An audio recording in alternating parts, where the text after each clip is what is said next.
អាជ្ញាធរជាតិដោះស្រាយវិវាទក្រៅប្រព័ន្ធតុលាការហៅកាត់ថាអដកគឺជាក្តីសង្ឃឹមថ្មីរបស់បងប្អូនប្រជាពលរដ្ឋយើងមានវិវាទមានបញ្ហាគឺមានអដក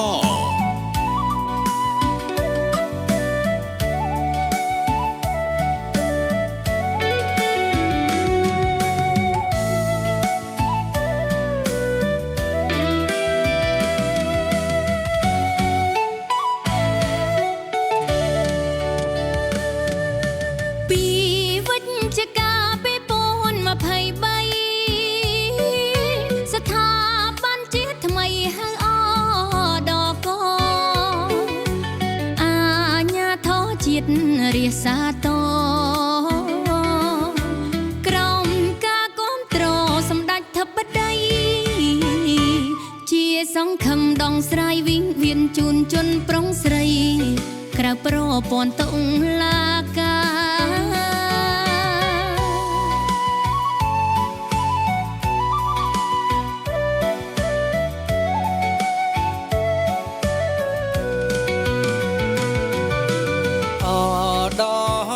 ចូលរួមដោះស្រាយប្រជាចិត្តឆ្ងាយទូទាំងរដ្ឋថាមិន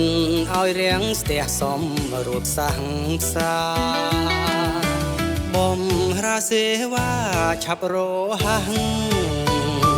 ជួយពលរដ្ឋដំឡាភាពមិនយកប្រាក់តាមគោលនយោបាយឈ្នះឈ្នះ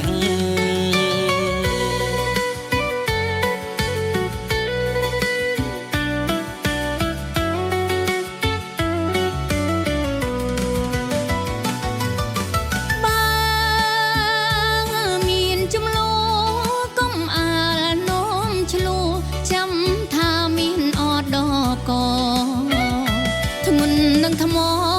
កាត់ក្រក៏ព្រោះតែក្តីកុំប្តឹងផ្ដាល់អីត្រូវរកអ្នកជួយផ្សះផ្សាអដក៏គ្រប់ត្រដោះស្រាយភៀងគីទាំងឡាយស្រស់ស្រួលគ្រប់គ្នាជួយមិនលំអៀងជួយគាំពីសុខក្តុមរមនាដល់សង្គមបង្ខិតសេវាឲ្យនៅកាន់តែគៀងប្រជាពលរដ្ឋគ្រប់ប្រាណ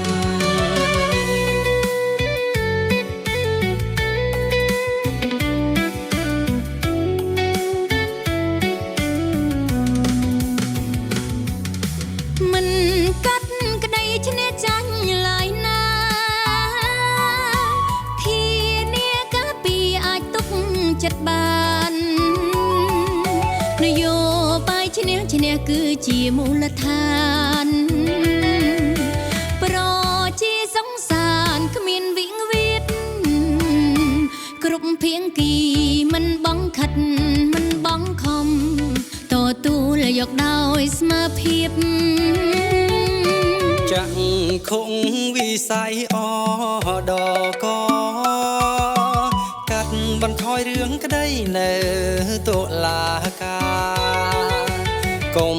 ឲ្យកងស្ទាំងខាតពេលវេលារឿងក្តីនេះឲ្យឆាប់រហ័សរួមចំណែកលើកម្ពុជាប្រព័ន្ធយុត្តិធម៌កម្ពុជាមានសន្តិភាព